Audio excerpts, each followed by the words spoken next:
Shalom, buenos días. Estaba segundo día de Sukkot, para algunos tercero, porque iniciaron en la víspera, pero el propósito de la fiesta no solamente es conmemorarla o recordarla, sino interiorizarla. Y más allá de cualquier cosa, lo importante es que tú vivas esta realidad, que vivimos en un cuerpo, una sukkah transicional, podemos llamarle así, momentánea, mientras que la esencia divina es eterna, la esencia divina es trascendental. Y es por eso que debemos saber que el Eterno nos colocó en este cuerpo con el propósito de que podamos trascender en este medio, en este plano. Ayer iniciamos el estudio de Bereshit en vivo. No sé, pasó algo, no ha subido los videos, pero esperamos que se llegue a ese lugar. ¿Correcto? Le decimos a aquellas personas que nos escriban, que se suscriban, que se registren en YouTube. Y también a aquellos que nos siguen por Facebook, en Benjamin, suscríbase a YouTube. Así de esa manera nos ayuda, de esa manera estamos muy, nos conectamos. También estamos en TikTok, vamos a traer una palabra diferente. Queremos tener estos estudios, pero el propósito de esto es traer un aliciente, traer un ser de bendición, ya que vivimos en un mundo tan caótico, un mundo tan complicado y tan difícil, en la cual nos tiramos unos a otros, en la cual nos mordemos, yo diría, unos a otros. Qué tristeza que por el afán de, no sé, vivimos en dimensiones diferentes. Bueno, pero eso es respetable y es importante. En esta mañana estaba haciendo mis oraciones y hace ya casi un año voy que, que retomé el control de mi vida, porque a veces uno sigue las cosas o las planea, pero no las hace de la mejor manera. Y quiero citar esta palabra porque el escritor la coloca allí, que es el Evangelio de Juan, capítulo 3 de tal manera, no de cualquier manera. A veces uno hace las cosas a mi manera, a la manera de cómo vaya el ritmo, cómo se vaya moviendo las cosas. Y a veces, por ejemplo, en las relaciones de pareja, a veces las mujeres se quejan y dicen, ah, que mira esto. Y la pregunta que yo me hago, ¿tú estás dando? ¿Y cuánto estás dando? Ah, pero es que yo ya di, es que yo ya hice. Bueno, pero ¿cuánto estás dando? ¿Ves? El esposo también dice, no, es que yo ya di esta relación, yo ya no voy más, esta dificultad, pero ¿cuánto estás dando? ¿Cuánto has dado? Mire, la mayoría de las personas que a veces no queremos o no quieren asumir su responsabilidad, a veces no están dando lo que dicen que están dando. En cualquier cosa que tú quieras emprender, tienes que dar el 100. Es lo mínimo que el cielo te pide, dar el 100. Escúchame en esta palabra. Para ser un vencedor, hay que ser un luchador. Otra vez, para ser un vencedor hay que ser un luchador. Mínimo muere en la batalla, mínimo enfréntate a la batalla. Y a mí me gusta una frase en los tiempos de los gladiadores, cuando se presentaban en la arena. La frase que decían y era muy clara los gladiadores, morir. Esa no era la misión era vivir, o el propósito era vivir, quien no se aferra a la vida, pero honraban la muerte también diciendo, venimos a morir. Vamos a dejar la última gota de nuestra sangre aquí en la arena. Bueno, estamos en la arena de la vida, estamos en la arena de las cosas y a veces nos quejamos tanto y damos muy poco. Ese es lo previo. O sea, sin más preámbulo, entremos en detalle. De la misma manera que trajimos una palabra hace unas semanas atrás sobre que el pecado trae pobreza, trae miseria, trae ruina, específicamente se afecta en la economía, o sea, la economía de la familia, ¿correcto? Entonces vamos a traer una palabra, cómo sanar nuestra economía, cómo sanar nuestras finanzas. Vamos a hablar de tres puntos básicos. ¿Ven? Ese es el tema de hoy, cómo sanar nuestras finanzas. Bueno, en el libro de Devarim, la palabra Devarim es Deuteronomio y es justamente 28, en donde habla sobre las maldiciones del monte Ebal, ¿ves? Y ahí donde se dice que si oyeres atentamente a la voz del Señor tu Dios y no pusieres por obra estos mandamientos, entonces estas maldiciones te seguirán. O sea, no es que hay un Dios que te maldice, porque Dios es amor y Dios no maldice a nadie. Dios deja los caminos. Este es el camino de la vida y este es el camino de la muerte.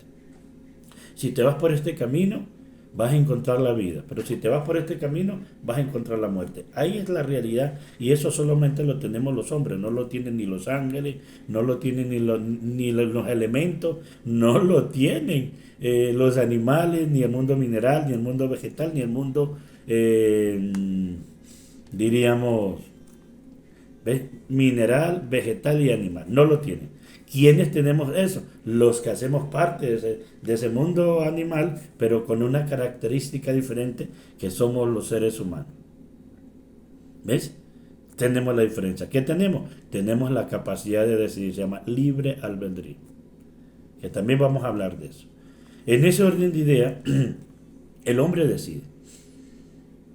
Es tu decisión la que te hace estar en una condición económicamente bien. Es tu decisión la que te lleva a un fracaso económico.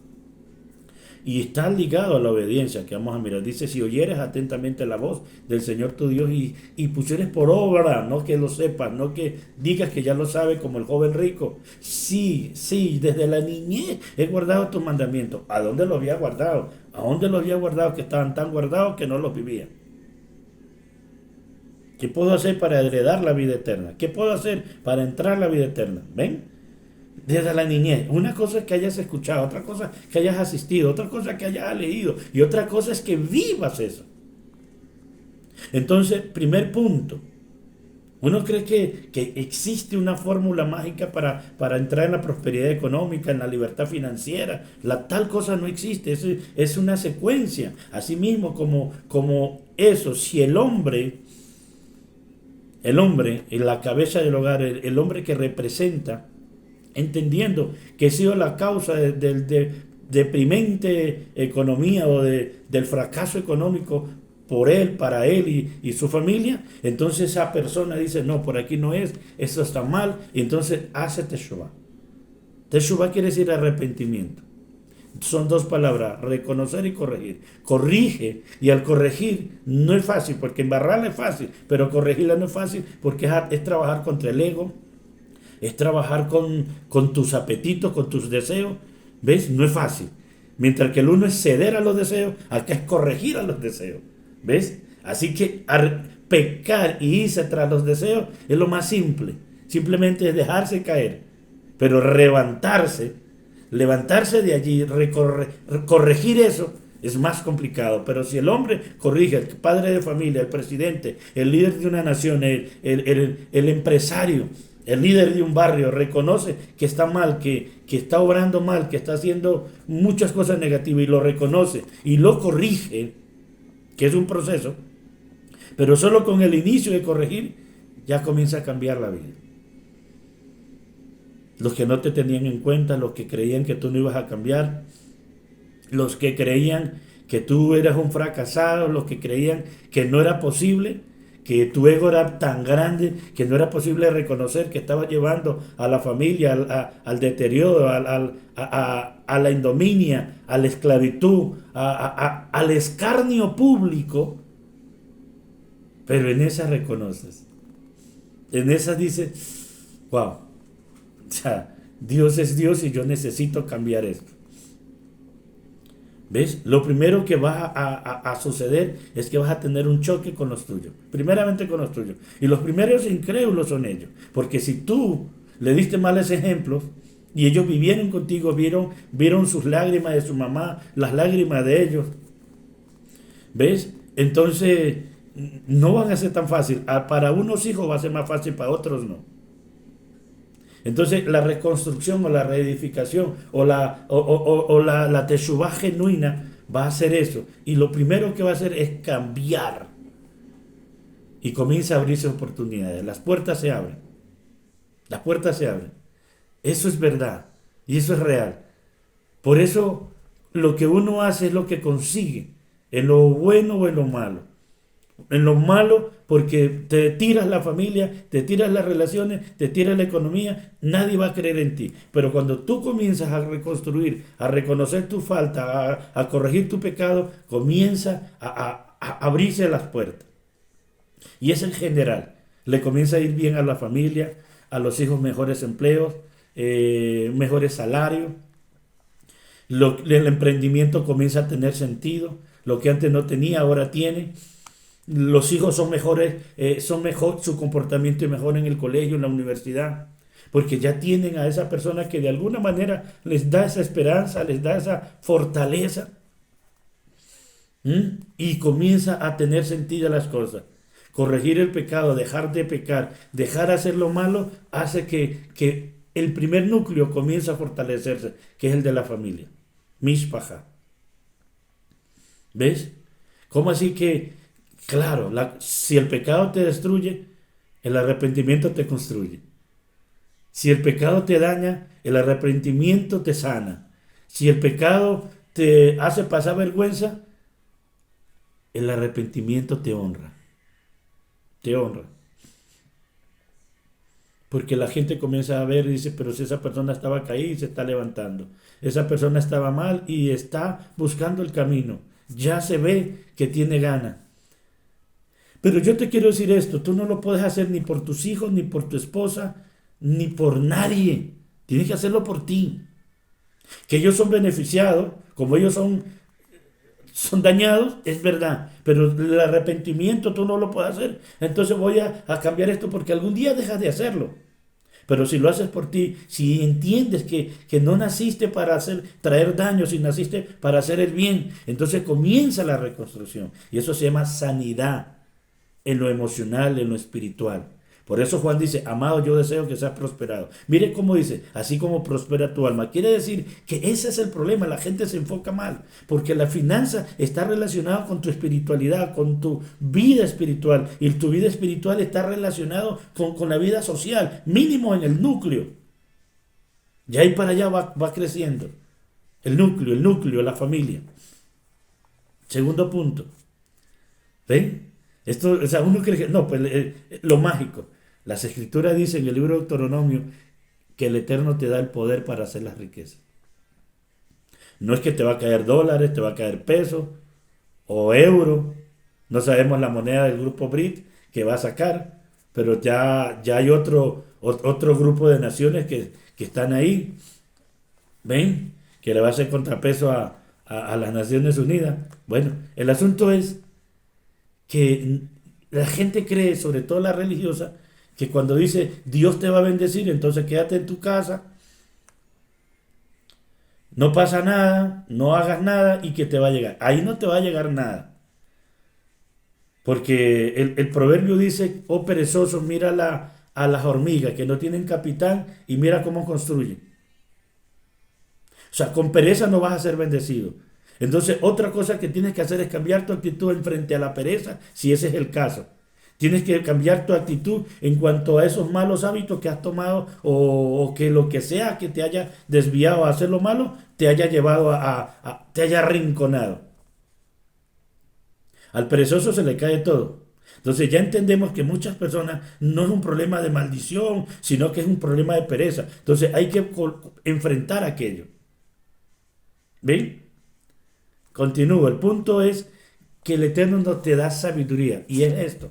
Mira, cuando tú tienes paz,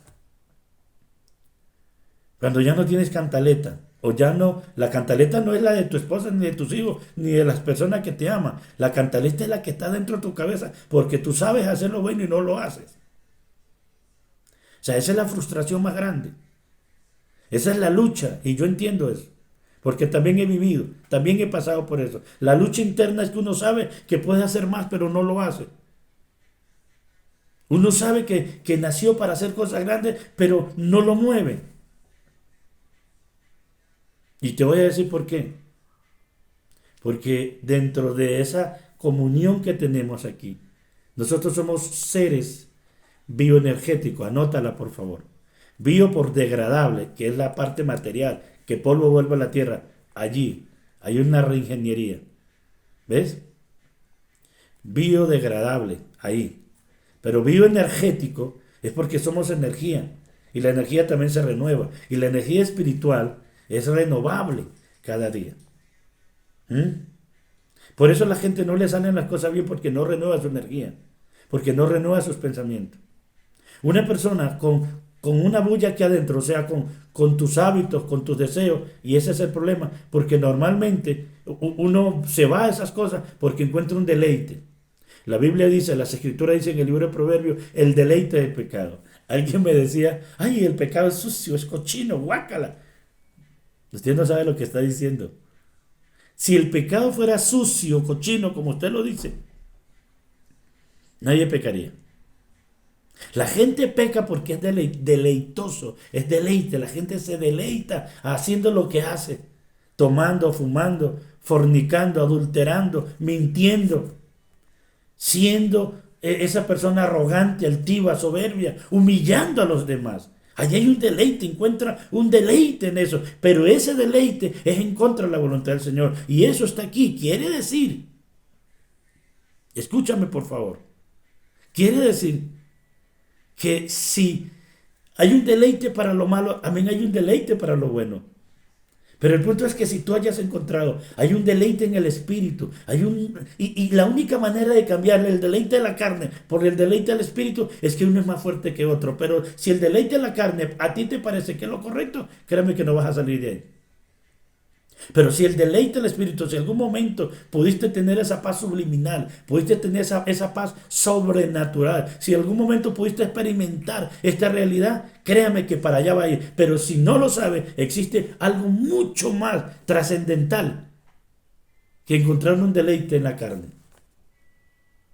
Existe un gozo, una alegría, una felicidad superior a cualquier cosa que puedas experimentar en este cuerpo. Y eso que hay diferencia entre el gozo y la alegría. Porque la alegría es producido por algo. No sé, salir con la muchacha más bonita. No sé, sentarte en un bar, comprarte la ropa de marca, comprarte un carro, una casa. Eso te da alegría. Pero felicidad es diferente. La felicidad es un estado que aunque estés pasando momentos difíciles, complicados, que aunque hayas tomado decisiones equivocadas y te haya venido una racha de situaciones complejas, como se dice aquí en Colombia, en el eje cafetero, te cayó la roya, ¿cierto? Te llegó la roya y está acabando con tus cultivos, que está acabando con tu vida. Existe algo más. Y ese algo más que existe es deleitarnos en los mandamientos. Dice que los mandamientos no son gravosos, es deleitarnos en el Señor. Ese es el segundo punto. ¿Ves? Cuando hay paz en la mente, por eso el texto dice que la paz que sobrepasa vuestro entendimiento. El mayor conflicto que tenemos en ese aspecto es que no tenemos paz. Y si un hombre, una mujer no tiene paz, no puede pensar, no puede decidir, entonces siempre va a seguir solo sus deleites, solo su naturaleza, solo eso va a seguir. Por eso tienes que parar y decir, esto no me está sirviendo. Claro que a veces el orgullo no nos deja parar. Seguimos y seguimos y seguimos hasta que llegamos al fondo. Y a veces el fondo de unas personas ni siquiera sabemos cuál es. Porque están en la calle o están humillados o están mal, pero ni así a veces reconocen. Y yo entiendo que cuando la gente se enceguece, cuando la gente ya entra dice la Escritura, se entenebrece. El entenebrecimiento quiere decir que se cierran las posibilidades y no va a haber nada. Ahora, no necesitas estar en un mal hábito o estar permítame decirte, en unos antivalores para estar entenebrecido. Hay gente que no practica nada de esas cosas y está entenebrecida. Está llena de odio, de rencor por lo que ha vivido, por lo que le han hecho, porque nunca ha podido entender la vida correctamente. Entonces se entenebrece. Y hay otro nivel allí, que el Rabí Shaul, Ben Gamaliel dice, mente cauterizada.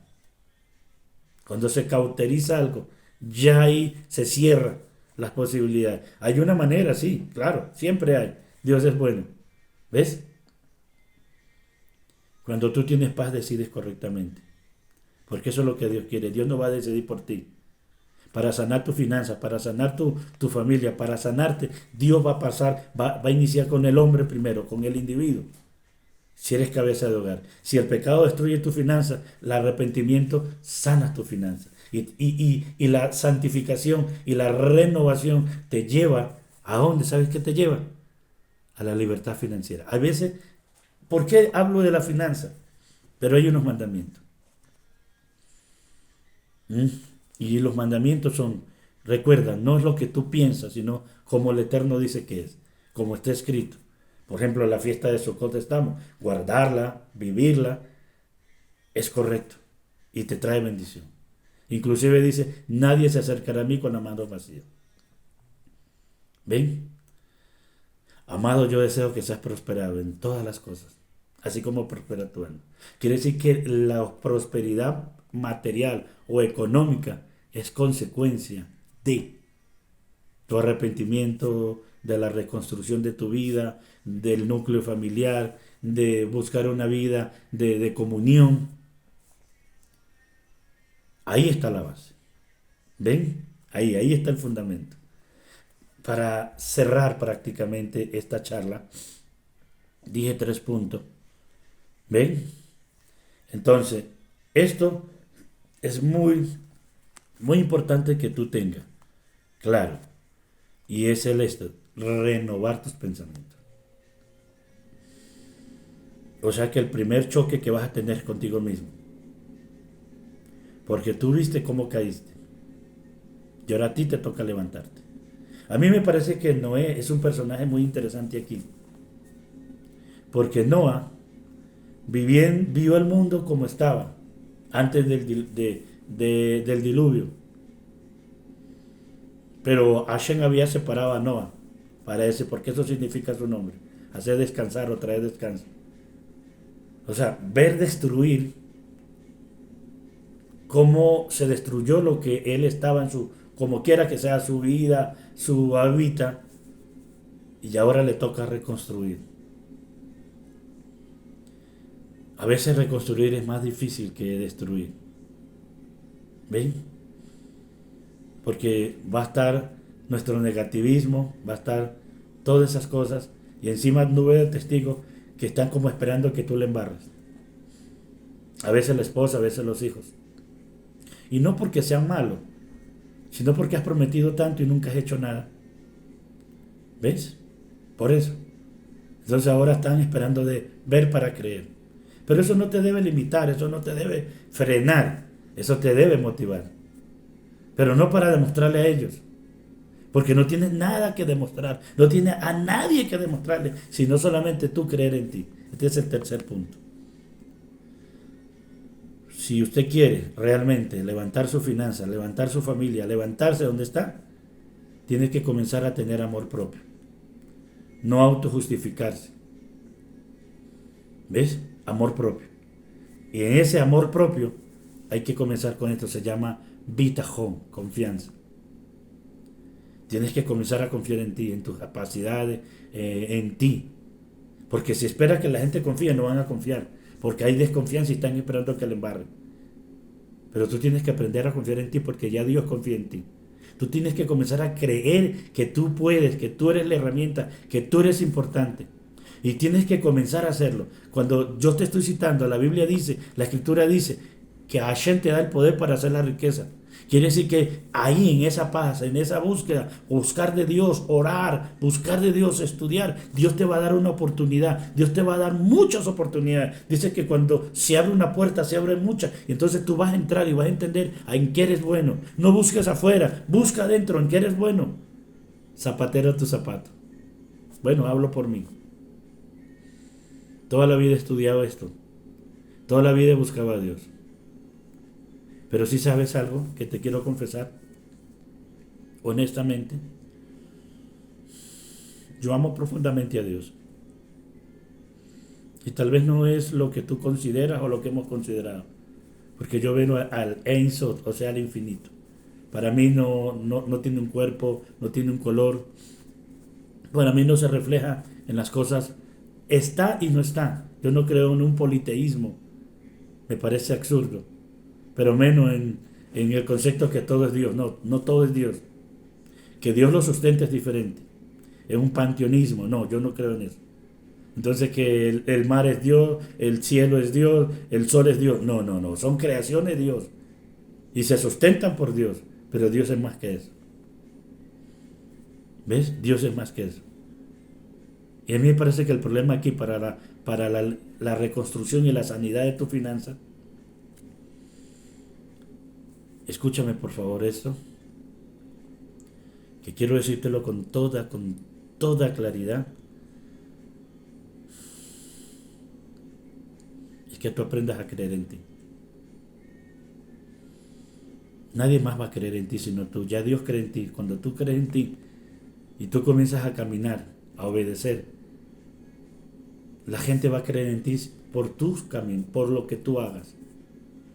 ¿Ves? Por lo que tú camines. Y tienes que definir que una cosa es buscar a Dios por lo que Él es Dios y no buscar a Dios para lo que te dé. Escúchame esto. Hay que buscar a Dios por lo que Él es, por su esencia, por lo que lo amamos.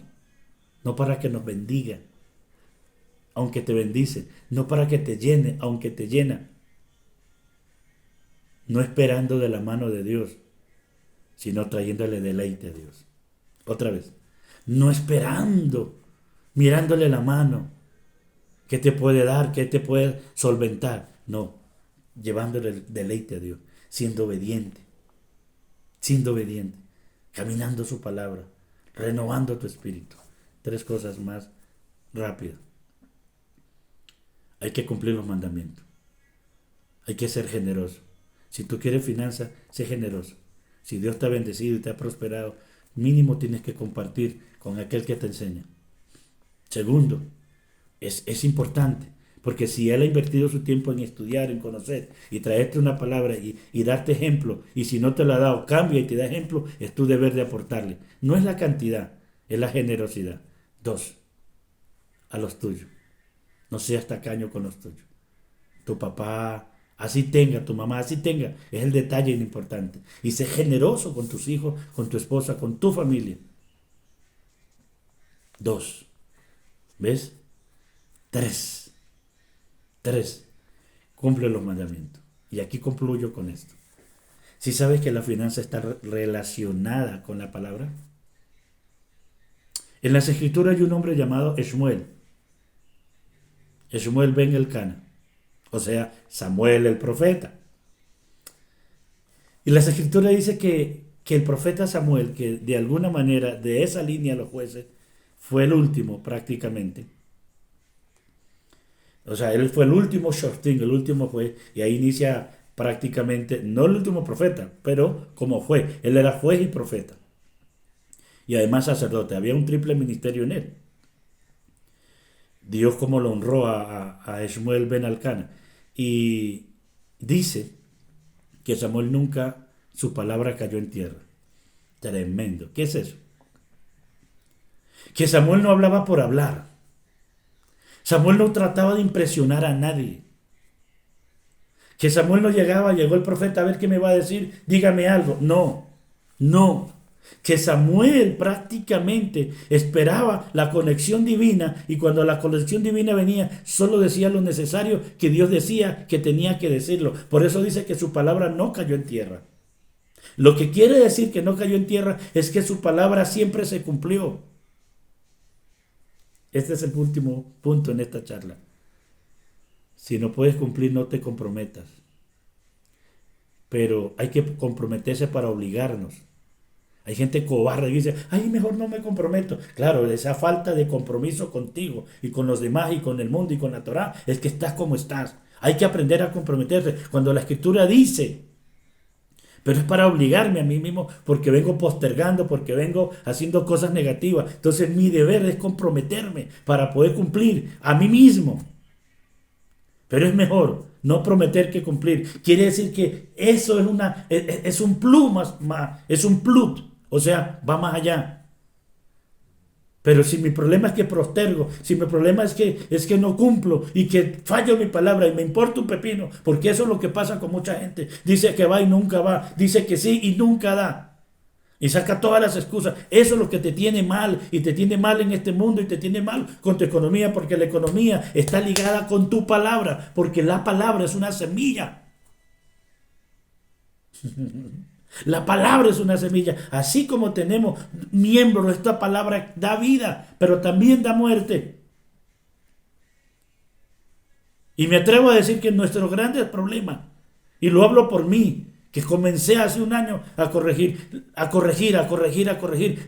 porque yo ya he vivido esto, yo ya sé cómo es esto, tu palabra. Pero Dios dice en su palabra, pues esa es la palabra de Dios. Es que Pablo dijo, esa es la palabra de Pablo. ¿Y cuál es la tuya? ¿Cuál es la tuya? O sea, tú citas a hombres que han cumplido su palabra y que están registrados en la historia. ¿Y tú cuándo cumples con la tuya? Nosotros para conjugar, ¿cuándo cumplimos con la nuestra? Sé que me he metido en problemas, sé que he fallado, pero voy a cumplir una a una, palabra por palabra, y voy a devolver todo lo que haya podido fallarle. Porque no solamente hay que reconocer y cambiar, hay que también restituir. Sí, hay cosas que restituir, pero mire, a veces uno tiene una deuda y no tiene cómo pagarle, la gente lo trata de ladrón, lo trata de todo, le está dañando la honra. Hay que llegar un momento que esa persona tenga finanzas y diga, vea señor, yo le debí este dinero, tómelo. Te restituye la deuda. ¿Y cómo tú le restituyes su honra? ¿Cómo tú restituyes su honor? Entonces se te vuelve una maldición para ti. Porque si tú hablaste mal, la única manera de corregir eso es que vayas a todas las personas que hablaste mal y digas, vea, yo hablé mal de este, yo hablé mal de este señor, pero me acabó de pagar. Y si tú no lo haces, sigues en maldición. No porque Dios te maldiga, sino tus acciones que traen reacciones. Así que cuando tengas un problema, no te encargues de dañar. Tú crees que estás haciendo el bien, hablando mal, con tu odio, con tu rencor. Sí, te quedó mal, sí, te falló. Pero si tú eres un temeroso de Dios, busca que Dios te respalde, porque al llegar un momento que te devuelvan, pero tú cómo restituyes. Creo yo que uno de los grandes problemas financieros es porque hemos dañado la honra, el buen nombre, hemos dañado la imagen de esa persona y no importa, y no importa. Déjame decirte que sí importa en el reino espiritual, sí importa en el reino espiritual y eso te hace contrapeso en todo. Y a veces es la misma familia que hace eso. En su buena justicia o en su buen honor, hace eso. Yo le doy gracias al Señor por la esposa que me dieron. Que hemos pasado complicaciones difíciles, duras, pero ella estaba allí conmigo. Me ha visto caer, me ha visto levantar, me ha visto llorar, me ha visto reír. Hemos tenido, también no hemos tenido, pero ahí está, ahí está. Por eso yo honro a esta bendita mujer. Dios nunca se equivoca. Dios nunca se equivoca. Y lo que Él te da es para tu bendición, es para el bien. Tal vez tú esperas otras cosas o deseas otras cosas, pero lo que Dios decide por ti y tú aceptas la decisión de Dios, sobre todo en la elección de pareja, es lo mejor. No te quejes. Dale gracias a Dios. Tu palabra, hónrala. Y concluye aquí. Escúchame bien esta palabra. Lo que Pablo dijo ya se cumplió y le importa a él. Lo que Dios dice está aquí, es amén y es verdad. Lo que Jesús dijo es amén y es verdad. Pero lo que tú dices y yo digo es amén y es verdad. No, entonces lo primero que debes de cumplir es tu palabra. Si tú dices y das una palabra, llévala al cumplimiento, no es a que caiga en tierra. Porque eso es energía negativa. Shalom. Suscríbete al canal, dale like. Como el mensaje de esta mañana, que estamos segundo día de Sukkot, vamos para el tercero, es sanando tus finanzas. Sanando tus finanzas.